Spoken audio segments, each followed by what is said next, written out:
You skip breakfast, you cut the carbs, you do everything right, and your blood sugar is still high when you wake up. Every single morning. It is one of the most frustrating patterns in diabetes management, and a 2024 randomized trial may finally explain why. It turns out exactly when you stop eating at night can quietly decide what your glucose reads the next morning. A simple 12-hour overnight fast showed measurable drops in fasting glucose, no extreme dieting, no marathon fasting windows. But there is one common nighttime mistake nearly everyone makes, and it may be the very reason your morning numbers will not budge. Resolving this pattern starts with a highly practical approach, the 12-hour fasting window. This is not an aggressive day-long deprivation. Instead, it is a gentle fasting routine designed to work with your daily life. The concept is straightforward. It is the exact span of time from your last bite of food in the evening to your first bite the next morning. For example, if you finish dinner by 7 p.m., you do not eat again until breakfast at 7 a.m. For adults over 50, managing prediabetes, type 2 diabetes, or chronically high fasting glucose, standard intermittent fasting for diabetes can feel overwhelming. Many popular programs demand 16 or 18 hours without food. That level of restriction is often difficult to sustain, especially when trying to maintain stable energy. A simple 12-hour boundary is different. It is realistic because you spend most of this time asleep. You are not skipping meals or starving yourself. You are simply giving your system a reliable overnight break. This makes it a sustainable habit for anyone wanting to lower blood sugar naturally without a punishing, complicated diabetes diet. It is a low-burden strategy where consistency matters far more than perfection. By setting this clear boundary, you protect your body from late-night metabolic stress. Yet many people still see their morning blood sugar climb. To understand why, we have to look at what happens inside the body during these 12 hours. But there is one mistake that makes this strategy far less effective, and it often happens without us even realizing it. Many people believe they are successfully completing a 12-hour fasting window, yet they are quietly ending that gap early. It usually starts after dinner. It might be a small handful of crackers while watching television, a splash of milk in an evening cup of decaf tea, or even a glass of juice before bed. None of these feel like a full meal, and they do not feel like breaking a fast. But to your metabolism, even these minor habits count. Your liver and pancreas immediately register those incoming calories, halting the fasting process and triggering a release of insulin. Instead of getting a true night off, your system has to go right back to work. This hidden habit is often the real culprit behind stubborn morning blood sugar spikes and high fasting glucose, even when you feel like you are trying your best. This is not about being perfect, but about noticing where these small, accidental leaks occur so we can build a consistent, gentle, fasting routine. To see why a simple late-night bite has such a massive impact, we have to look at how our bodies handle food at different hours. It all comes down to a process called an insulin sensitivity, which is simply how well your cells listen to insulin. When you are managing prediabetes or type 2 diabetes, your cells can become hard of hearing. They ignore insulin's signal, which keeps your blood sugar elevated. Your body also runs on a natural internal clock that changes how you process food based on the time of day. During the daylight hours, your system is highly responsive and ready to clear away glucose. But as night falls, the rules change. Your metabolism naturally shifts, and your liver becomes much less sensitive to insulin. If you eat a late snack, you are introducing calories at the exact moment your body is least prepared to process them. This forces your liver to work overtime during the night. Because it cannot process the food efficiently in this low sensitivity state, it ends up releasing extra glucose into your bloodstream overnight. By the time you wake up, your morning blood sugar is already high, even though you have not eaten breakfast yet. This biological clockwork is why a consistent 12-hour fasting window is so helpful. It gives your liver the uninterrupted rest it needs to listen to insulin properly again. But there is one mistake that makes this strategy far less effective, and it comes down to how late-night eating keeps your morning blood sugar high. When you consume calories close to bedtime, your system has to process those nutrients at the exact time your insulin sensitivity is naturally at its lowest, triggering overnight blood sugar spikes and preventing your numbers from stabilizing before dawn. The real-world impact of correcting this timing was observed in a 2024 randomized controlled trial published in the journal Nutrients and Metabolism. Led by researcher Dr. Xiaoyu Liu, the study tracked adults with type 2 diabetes over 12 weeks. They found that simply keeping all food within a consistent 12-hour window led to a modest but clear improvement, with participants experiencing an average reduction of about 15 milligrams per deciliter in their fasting plasma glucose. Rather than presenting this as a miracle cure, scientists view the research as supportive evidence of how structured rest helps. This is illustrated by a continuous glucose monitor example from the trial. A 62-year-old participant who previously ate late-night snacks began the study with a pre-breakfast reading of 148 milligrams per deciliter at 6:30 in the morning. After 12 weeks of adhering to a strict 7 to 7 schedule, his glucose at that same morning hour fell to 102 milligrams per deciliter. This clear drop shows how aligning our habits with our internal clock can support lower blood sugar naturally, helping to ease the daily stress on your metabolism. A 12-hour fasting window is fundamentally different from the aggressive fasting routines often shared online. You do not need to starve yourself or spend 18 hours white-knuckling through hunger to see results. This is a gentle fasting approach designed to work with your body, not against it. When you first start, you might feel a pang of hunger around your usual late-night snacking time.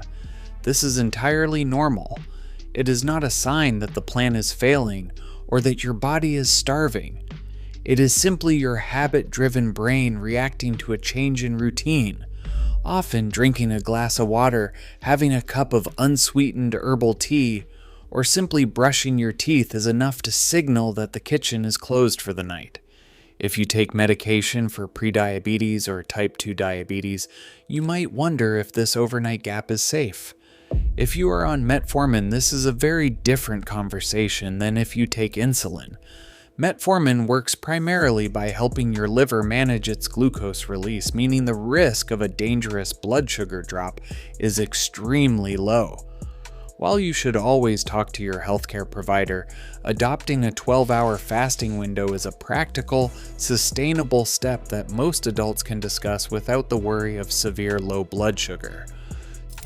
To bring this gentle fasting approach into your daily life, the strategy begins with 2 highly practical steps you can start tonight. Step 1 is to choose a consistent dinner cutoff time. This is not about drastically changing what is on your plate or adopting a restrictive diabetes diet. Instead, it is about establishing a reliable daily boundary. If you choose 7 in the evening, make that your firm endpoint. Step 2 is to eliminate after-dinner grazing. This is where many of us struggle. We finish dinner, but then a few hours later, we reach for a small handful of crackers, a piece of fruit, or a cookie.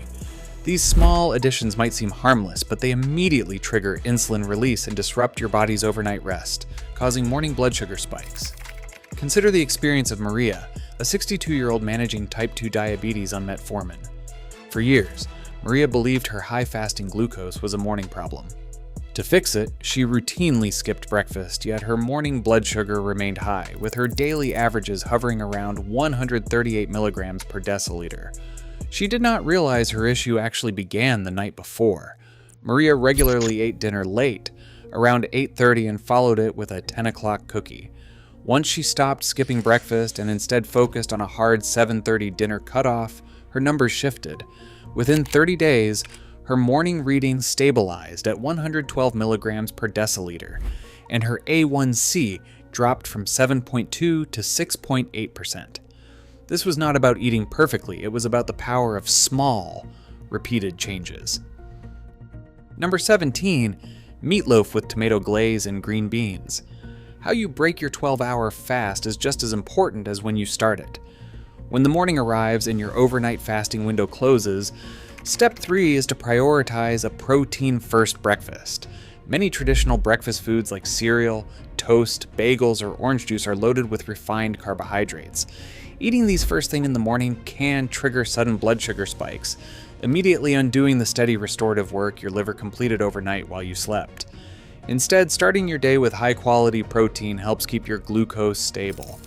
Excellent practical options include eggs, plain Greek yogurt, or cottage cheese. You can easily round out the meal with a handful of nuts and fresh berries for natural fiber. This combination digests slowly, providing a steady, long-lasting release of energy without demanding a massive, sudden surge of insulin from your pancreas. Step 4 is to track your morning glucose for 30 days. When you are working to lower blood sugar naturally or manage prediabetes and type 2 diabetes, it is incredibly easy to get caught up in daily numbers. You might feel highly discouraged by a single high reading or overly confident after one good morning. However, your body is a dynamic system, and minor day-to-day fluctuations are entirely normal. Instead of reacting to these daily ups and downs, use a simple log or app to track your numbers over time. After a full month, this practice allows you to spot a true personal trend. You will begin to see how your body actually responds to a consistent dinner cutoff and a protein-rich start. This 30-day log becomes your personal roadmap, proving exactly how consistent, gentle habits support your long-term health. Consider Tom, a 57-year-old managing prediabetes without medication, who found himself struggling with stubborn morning numbers. His daily routine often included eating dinner late, around 9 in the evening, followed by an occasional handful of chips before bed. By simply setting a kitchen timer to establish a hard stop after 7 in the evening, he stopped the late-night grazing and gave his system a true overnight rest. Within 30 days, Tom's morning fasting glucose dropped from 115 milligrams per deciliter to a healthy, stable 98, and he reported a steady, noticeable lift in his daily energy. These subtle but meaningful changes are exactly what realistic progress looks like. Instead of a drastic lifestyle overhaul, the benefits show up in quiet, practical ways. A simpler evening pattern, fewer morning blood sugar spikes, and more reliable physical stamina. Over the long term, this structured rest helps support better insulin sensitivity, allowing your liver and cells to coordinate and handle sugar much more smoothly. The broader clinical literature supports this measured optimism. A systematic review analyzing 10 randomized trials on time-restricted eating in adults over 50 reported consistent fasting glucose drops of 10 to 20 milligrams per deciliter. Across these trials, researchers documented modest but highly valuable A1C reductions ranging from 0.3% to 1.5%. These findings are not a magical cure, nor do they promise instant reversal of type 2 diabetes. Instead, they illustrate what is possible when you give your liver the reliable, nightly break it needs to reset. When working to lower blood sugar naturally, a consistent 12-hour fasting window proves that small, repeated choices matter far more than absolute perfection. If you take certain medications for type 2 diabetes, you must take a different path before changing when you eat. For those using insulin or sulfonylureas, a 12-hour fasting window carries a real risk of low blood sugar or hypoglycemia. When you stop eating earlier in the evening, your body has less incoming sugar, but these medications continue to actively push your numbers down. This mismatch can cause your blood sugar to drop to dangerous levels overnight or in the early morning. Clinical records show that failing to adjust medication doses before starting an overnight fast is a common cause of severe morning drops. If you have a history of hypoglycemia, your risk is even higher. You should never experiment with fasting timing on your own. Before you change your dinner or breakfast schedule, speak with your doctor to review your prescriptions. They may need to reduce your insulin dose by 10 to 20% to keep you safe. Take the experience of Linda, a 68-year-old who manages her type 2 diabetes with insulin. Before changing her evening routine, Linda took a critical first step. She consulted her healthcare team. She and her diabetes nurse reviewed her routine together, recognizing that her medication timing and dosage needed to align with her new schedule. Rather than guessing, they worked out a plan to proactively reduce her basal insulin dose by 12% before she shifted her dinner cutoff to 7 in the evening. This clinical review completely eliminated the guesswork. For the first few days, Linda checked her morning blood sugar closely before breakfast, prioritizing early monitoring over quick results. Because safety came first, she successfully established a stable 12-hour fasting window without a single episode of low blood sugar. Over 30 days, her morning fasting glucose stabilized at a reassuring 115 milligrams per deciliter, proving that a structured, personalized path is both safe and highly effective. Managing type 2 diabetes or prediabetes does not require extreme restrictions. It is about working with your body's natural rhythm. This gentle 12-hour window shows that small, consistent habits are what truly lower blood sugar naturally over time. You do not need perfection, just a steady, sustainable step forward. What simple change are you trying tonight? Share your thoughts in the comments below.